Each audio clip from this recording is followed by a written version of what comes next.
메타버스 안에 저희들이 열린 마음으로 들어가게 된다라면은 이 젊은 아이들을 만날 수 있는 현장이 되지 않겠는가. 그래서 이 메타버스 가상현실 공간은 새로운 선교의 현장이다. 저는 그렇게 생각이 들었어요.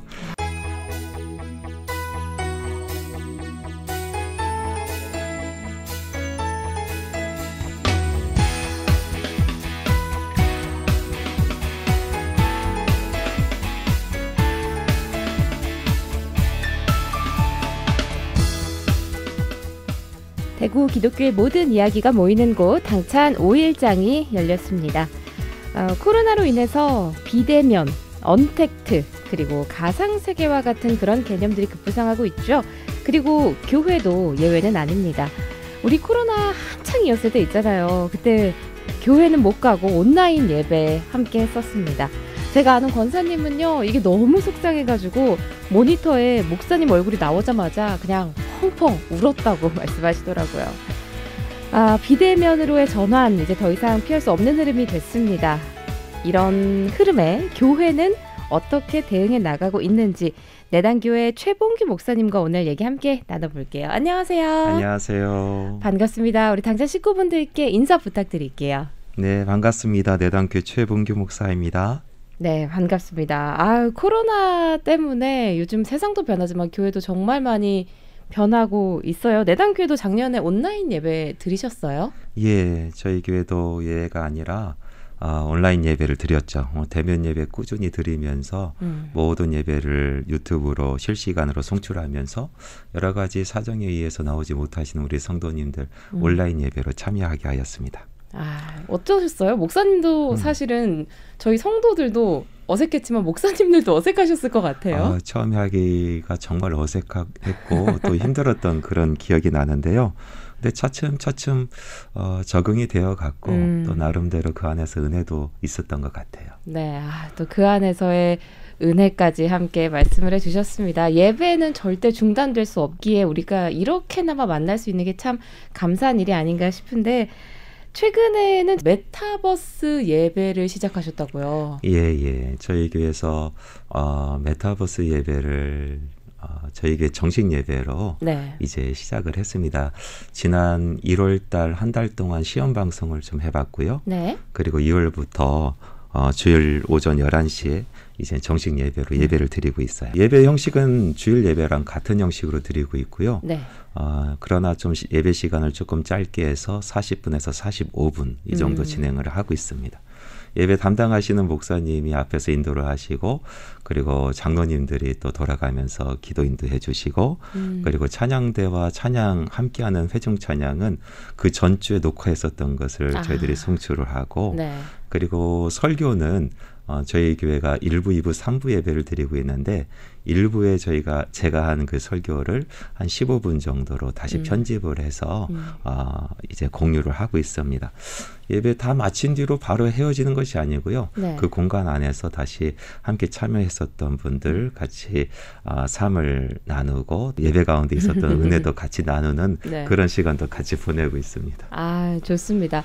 사실 메타버스 예배가 도대체 뭐야? 하시는 분들도 계실 것 같은데 우리가 말 그대로 가상 공간에 아바타들이 모여서 함께 예배를 드리는 그런 가상 공간이라고 생각하시면 됩니다.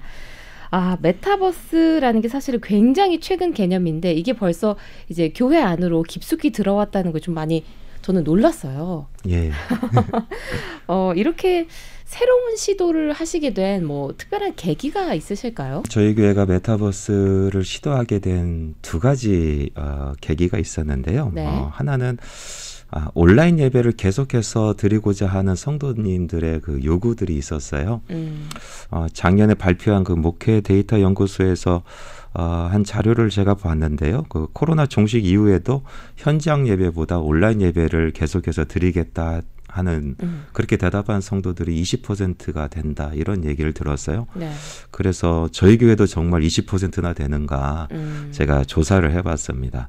2020년도 코로나 팬데믹 시작하면서 지금까지 현장 예배 나오지 못하시는 분들, 온라인으로만 예배 참여하시는 분들을 집중 대상으로 해서 저희들이 설문조사를 했는데 코로나 팬데믹 이후에도 대면 예배 드리겠다라고 대답하신 분들이 그분들 중에서 39%였고요. 네. 그리고 비대면 예배 계속해서 온라인 예배 드리겠다고 하시는 분들도 36% 정도 되었어요.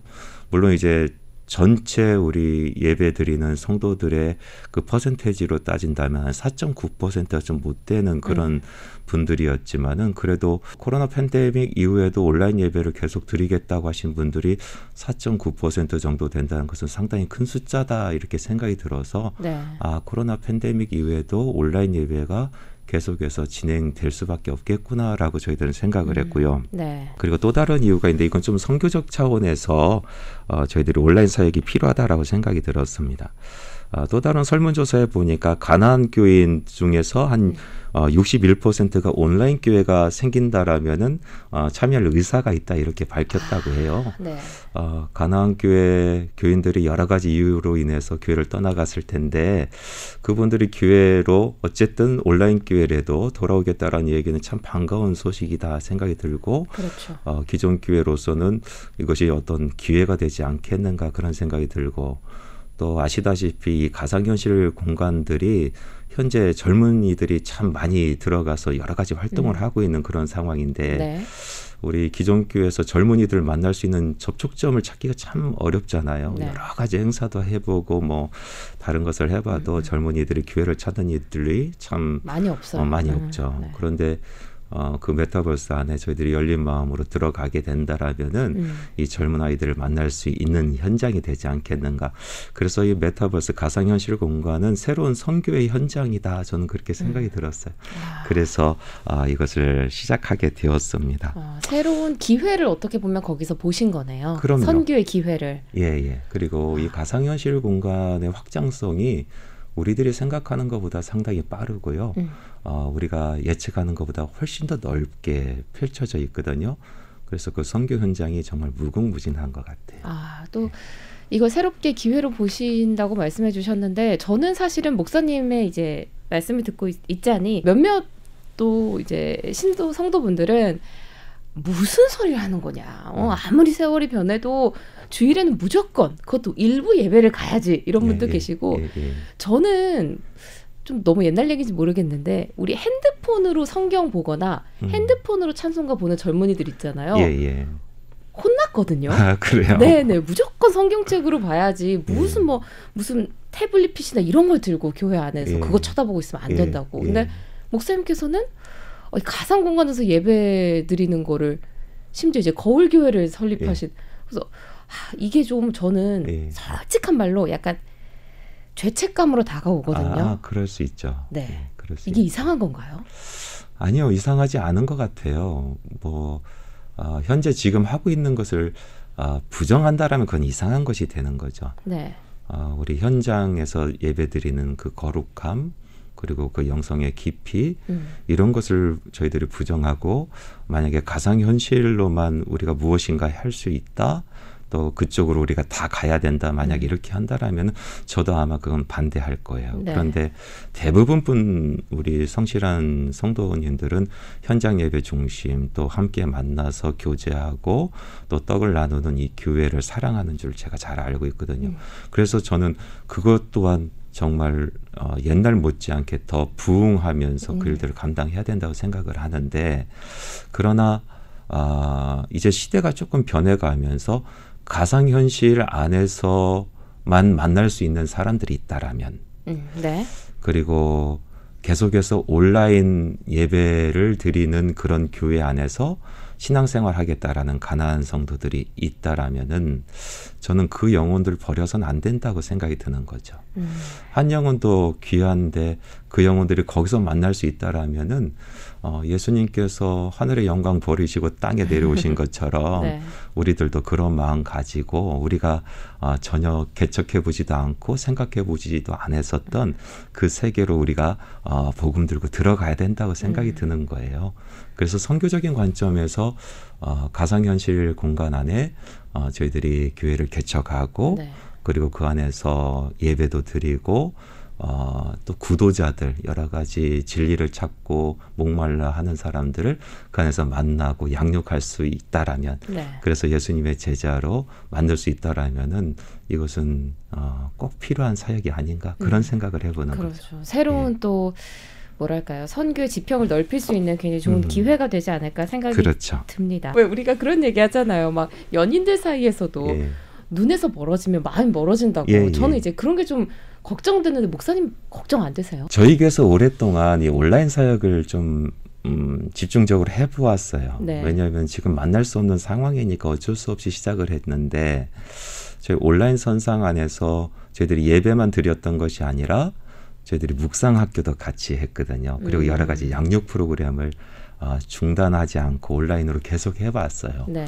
그런데 묵상학교나 이런 양육 프로그램이 오히려 온라인 선상 안에서 더 깊은 얘기를 할 수 있고 더 영적인 얘기를 할 수 있는 그럼 어떻게 보면은 앞에서 보이는 그 사람과 하지 못하는 이야기까지 할 수 있는 그런 가능성을 저희들이 보았고요. 공감돼요. 예, 성도님들이 또 거기서 많은 은혜를 누리고 또 서로 마음을 열고 옛날에 대면에서 이런 이야기 해본 적이 없는데 온라인 선상에서 이런 얘기를 같이 하고 있다라는 그 사실에 놀라고 네. 또 기뻐하는 그런 모습을 제가 많이 보았어요. 우리 성도님들이 또 그런 것을 많이 경험을 했고요. 저희 교회에는 이런 온라인 사역 이런 것에 큰 반감이 없는 것 같아요. 근데 이 얘기를 이제 들으시는 분들이 자칫 오해하실 수 있는 게 그러면 이제 오프라인 교회, 거울 교회가 온라인으로 하나 더 세워지는 거잖아요. 예, 예. 그럼 우리 이제 예배 안 가도 되겠네? 이제 온라인으로만 드리면 되겠네? 뭐 예. 이렇게 생각하시는 분들이 계실 것 같고 예, 예. 여기에 더해서 특히 우리 제 주변에 이제 초등학생 자녀를 두신 이제 부모님들은 애들이 온라인 맛을 들이더니 안 그래도 안 갈라 근데 더 안 갈라 그런다고 목사님 요즘 말려주세요 이런 상황인데 이런 뜻은 아니시죠? 그러니까 교회 나올 필요 없다 이런 뜻은 아니잖아요. 전혀 그렇지 않고요. 저희 교회도 제가 또 여러 가지 설교를 통해서나 또 다른 어떤 양력을 통해서 누누이 강조하는 것은 같이 만나줘야 된다라는 것을 제가 누누이 강조하고 있거든요. 네. 그리고 모여져야 된다. 그리고 우리 기독교의 신학의 정수는 인카네이션 그러니까 성육신한 그런 신앙이다. 그래서 예수님께서 이 땅에 우리가 오셔서 어떤 환영으로 계셨던 것도 아니고 영으로 계셔서 멀리 떨어져서 왔다 갔다 잡히지도 않으신 모습도 아니고 이 땅에 우리와 함께 계셨고 우리가 보고 만졌고 또 이야기 들었고 그런 예수님으로 우리에게 다가오신 것처럼 우리 교회 모습은 이렇게 성육신한 모습이어야 된다. 제가 누누이 강조를 하고 있고요. 그리고 사람은요. 사람이 그리워요. 맞습니다. 예. 아무리 온라인 사역을 활발하게 하더라도 결국은 사람은 사람이 그립다. 그리고 제일 따뜻하게 맞이하는 그 공동체에 사람이 마음이 가고 또 몸도 가게 돼 있다. 저는 그렇게 믿고 있거든요. 네. 그래서 이 온라인 사역을 한다고 해서 기존 교회의 예배 체제라든가 교회 체제가 무너지거나 훼손되지 않는다. 저는 생각이 들고 다만 아까도 거듭 말씀드렸던 것처럼 선교적 차원에서 만날 수 있다라면은 네. 그 사람들과 같이 복음을 나눌 수 있다라면은 또 온라인 선상 안에서 우리가 그들을 양육해낼 수 있다라면은 그 도구도 우리는 포기해서는 안 된다. 저는 그렇게 보는 거예요. 예. 저는 이제 목사님의 이제 답변에서 뭐랄까요, 좀 자신감이 느껴지는 것 같아요. 예. 우리가 온라인이 오프라인 교회를 대체할 수 없고 예. 또 오프라인 교회가 반대로 온라인 교회를 대체할 수 없고 예. 그 둘이 서로 부족한 부분을 보완해 나가면서 더 예. 진일보할 수 있다는 예. 그런 교회가 줄 수 있는 가치, 본질에 대한 자신감이 예. 있으신 것 같아서 예. 너무 아멘입니다. 예. 말씀하신 것처럼 이렇게 우리가 또 이 온라인 교회 안에서 다시 부흥할 수 있다면 새로운 기회로 보는 것도 참 좋은 시각이 아닐까 생각을 해봅니다. 이미 2년 동안 교회가 많이 변했어요. 앞으로는 5년 혹은 10년 어떻게 변할 것 같으세요? 사람이 그것을 어떻게 헤아릴 수 있겠습니까? 저는 겸손한 마음으로 그런 얘기하는 것이 아니라 정말 헤아릴 수 없다 이렇게 저는 생각이 하고, 물론 이제 미래학자들이나 여러 가지 미래를 준비하고 또 예측하는 사람들의 이야기들을 우리가 귀담아 들어야 되겠지만은요. 그런데 역사를 주관하시는 분은 하나님이시다 저는 생각을 하고 있고요. 아멘입니다. 우리 사람의 생각보다 하나님의 생각이 훨씬 더 크시고 사람의 계획보다 하나님의 계획이 훨씬 더 크시다 아멘입니다. 저는 믿고 있어요. 그래서 항상 성경에서도 보면 하나님께서는 역전하신 하나님이시잖아요. 네. 사람들은 이것이 위기다라고 생각하지만은 하나님은 그것을 통해서 하나님의 더 크신 뜻을 이루시잖아요. 뭐 요셉의 고난을 통해서 이스라엘을 구원하시고, 십자가의 고난을 통해서 인류를 구원하시고, 또 초대교회의 고난을 통해서 복음이 세계로 퍼져나가게 하시는 하나님의 놀라우신 뜻이 분명히 계시다.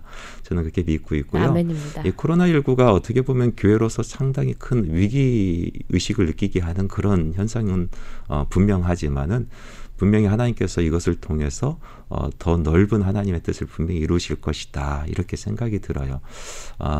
그때 쓰임받는 사람들은 누구일까 생각해 봤을 때 주어진 현장, 주어진 상황 속에서 최선의 삶을 살고 그리고 영혼 구원을 위해서 정말 애타는 마음으로 그 사역을 준비하는 사람들, 그 사람들을 하나님께서 이제 새롭게 열리는 세상 속에서 하나님의 뜻을 이루시려고 분명히 사용하실 것이다. 저는 그렇게 생각이 듭니다. 가상 공간의 이 확장성이 우리들이 생각하는 것보다 상당히 빠른 진행을 하고 있어요. 네. 분명히 하나님께서도 그 공간을 포기하지 아니하실 것 같아요. 모든 곳에 임재하고 계시고 모든 곳이 하나님 나라 되시기를 소망하시는 분이시기 아멘입니다. 때문에 저는 분명히 그곳에 준비한 자들을 하나님께서 사용하실 것이다. 저렇게 그렇게 확신하고 있습니다. 아멘입니다. 목사님 덕분에 모르겠어요. 저의 들으시는 분들도 마찬가지이시겠지만 조금 생각이 많이 열리지 않을까라는 기대를 해보고요. 당찬 5일장 비대면 예배 흐름을 이해하고 또 나아가서 미래의 예배 모습을 그리고 계신 우리 내단교회 최봉규 목사님과 얘기 나눠봤습니다. 귀한 시간 내주셔서 고맙습니다. 감사합니다.